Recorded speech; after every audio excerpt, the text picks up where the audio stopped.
right, so applications. The first one is this moral law is opposed to ignorance as excusable. So we've been talking about this idea that some things are clear to reason. The basic things are clear to reason. So those are the kinds of things we should know. And if we sought to know, we would know because we're rational beings and things are clear to reason. So we can't claim ignorance on the basic things. If we seek, we can know what is clear.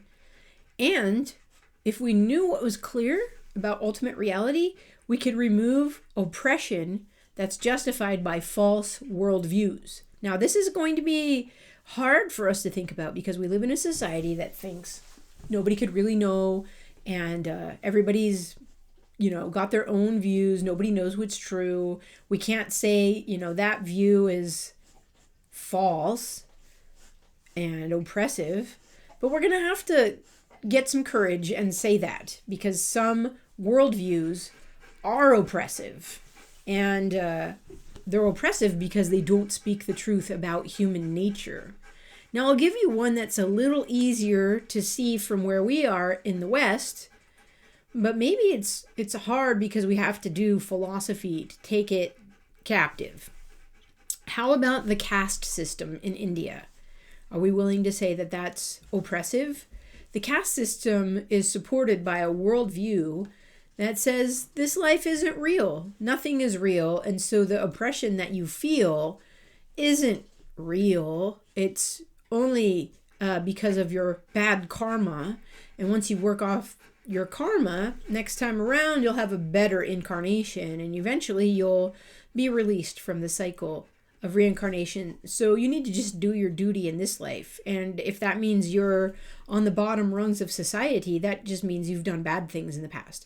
So I'm willing to say that we should take that worldview seriously, and we should critique it and show where it doesn't match reality. There are others, though. So look at the next point. It's opposed to fideism. So I've been talking about skepticism, which says we can't really know the truth. Fideism also says we really can't know the truth, but we have to believe anyway.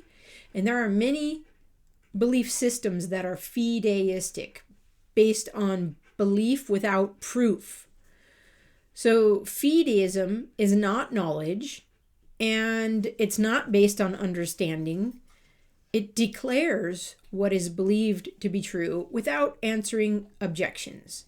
So it's declarative, and when pushed, there's no evidence, no reason to back up what's being claimed.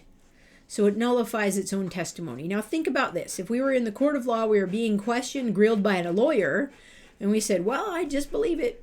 It's just true for me. And we had no evidence. That would be thrown out of court. You can't just come and testify without having evidence. So you testify to what you have seen or what you have understood. So if you're going to testify to some belief system because you think we should go that way, then you should have evidence or reasons. We should demand evidence, reasons, proof from one another, and not let each other go by being fideistic. And you could be a fideistic naturalist or atheist materialist. You could be a fideistic religious person. You could fideistically believe in God or whatever religions people go for. So we owe it to one another to give each other reasons, to testify to the truth, and not to just what we think is true. Okay, that would prevent injustice. All right, it's opposed to privacy in decisions affecting public affairs. So in our society, there's a lot of special interests, back dealings that influence politicians and their decisions and making laws and spending tax dollars. So public affairs are influenced by private groups. And this is saying, no, if something affects the public, affects all of us, then there should be transparency in what's going on. Truth should be known if it's going to affect everyone. So it's opposed to privacy in decisions affecting public affairs. And the public is the political, so particularly connected to the political. It's opposed to privacy for special interests to influence public decisions. So, I don't know, think about the past where special interest groups like big tobacco has influenced public policy, and then they had to be sued later on because of the failure to disclose the harm of tobacco and how many people were harmed in that way. And there are other things going on now. People wonder about Monsanto and what's going on with the food supply. And anyway, I'll let you think about applications. All right, this moral law is opposed to restrictions on freedom of speech. Freedom of speech is freedom of rational discourse. Speech is words. Words express concepts. Concepts are the first act of reason. So if we're rational beings, we need the freedom to speak the truth, the whole truth, and nothing but the truth. So free speech is really important if we're going to bring about justice. Now think about all these cases of the prohibition of free speech. So it's opposed to closed societies and restricted public forum and prohibited books. Right now, this is going on. What about China? China is a closed society, and they've banned all the journalists from telling the truth about what's happening with the coronavirus. We need that information in order to prevent more death. But how do we get that information? So the freedom of speech is restricted, and then there's injustice that comes about because the truth isn't spoken. So think about restricted societies, North Korea, Iran, Saudi Arabia, Cuba. And now we have maybe even here in the United States, maybe the social media companies are trying to restrict speech. So this is a big issue. Should we allow people to say any and everything? No, we should allow people to speak the truth and defend the truth. And if they're saying things that aren't true, we should be free to oppose them with speaking the truth. So, all right, let's look at the next one. It's opposed to the abuse of the freedom of speech as the right of rational discourse. So sometimes people claim, I need to have my free speech, and what they're doing is not really speech. So hate and things here is opposed to slander, contempt, harassment, and incitement to violence. So these things aren't rational discourse. Slander is speaking falsehood against a person. Contempt is anger. It's an emotion. It's not reason. Harassment is use of force against a person. And incitement to violence is also force. So these aren't rational. This is not rational discourse. Sometimes we have imams who are speaking to incite people to violence. Sometimes we have flag burning, effigies,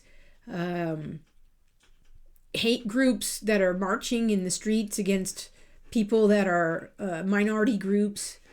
So we need to think about what is speech, what is rational discourse, and what is not. So people aren't free to slander, harass, incite to violence. It's not rational discourse. And don't claim it as free speech. All right, another application is opposed to false advertising. Speaking what is false and selling things on false claims. So we need full disclosure. And there have been lots of things that have harmed people due to false advertising. It's opposed to profit making by withholding information, holding back possible harmful consequences from the product. Again, I think of things like DDT or Roundup, things that might be used on our food supply that cause people to become ill. and we don't know about it because they don't tell us about it. We have to discover this the hard way. The truth is hidden. So think about applications of this. If someone were going to sell you a car, should they disclose to you what's wrong with the car? Has it ever been in an accident? So full disclosure is important when we're selling things. I think one of the things we're worried about now is 5G. How's that going to affect us? And do we have any say in it? So yeah, you'll have faster phone speeds, but will it harm your health? So full disclosure, speaking the truth so that harm doesn't happen. Last application, it's opposed to public exposure of what is private. This happens on the internet a lot. Doxing, releasing a person's personal information as a means of retaliation. So the one part was we need to have freedom of public discourse, but we also need freedom of privacy. Private things should be kept private. Public things should be made public, and we need to know the difference between those. So we have a right to privacy, and it's based on what is situational. So what is private is situational, and there's a right to privacy and an obligation to privacy for both spiritual and physical nakedness. So sometimes people fall into moral corruption, and it's a private matter. So keep it private. We don't need to know everybody's dirty laundry on the internet. And physical nakedness, people expose themselves. The porn industry is huge. Private, keep it private. We don't need to see that.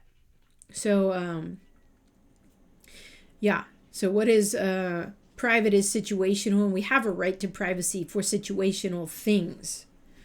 And this takes wisdom. What to keep private and what is public, what affects the individual in the situation, and what affects the public and all of us. All right, that's a lot of applications. We could continue thinking of more. And as we see particular things in our society, we could think about how this moral law applies to those particulars. So what is the consequences of this moral law? On the negative side, an unfaithful witness, a person who doesn't speak the truth, the whole truth, and nothing but the truth their whole life, shares in injustice and its consequences, like the lie of silent assertion. We share. If we don't speak the truth, we share in injustice, and the consequences, harm. On the positive side, a faithful witness brings about justice. So if we speak the truth, the whole truth, and nothing but the truth, the relevant truth, all of our life, then we will bring about justice. This is how to bring justice. There's no other way to bring justice. All right, you may disagree with me, and that's fine. Drop me a line and let me know. Again, I'm just putting this out there for your consideration, for you to mull it over. Give me your best objections. Okay, so what did we cover just now? We covered the nature, the origin, nature, law, application, and consequence of the moral law on truth and justice. We're to seek justice by knowing and speaking the truth. Do you want to make that a moral absolute, a moral law? I do. Okay, next time we're going to talk about suffering. Ugh. Is suffering a universal? I think it is. All right, next time.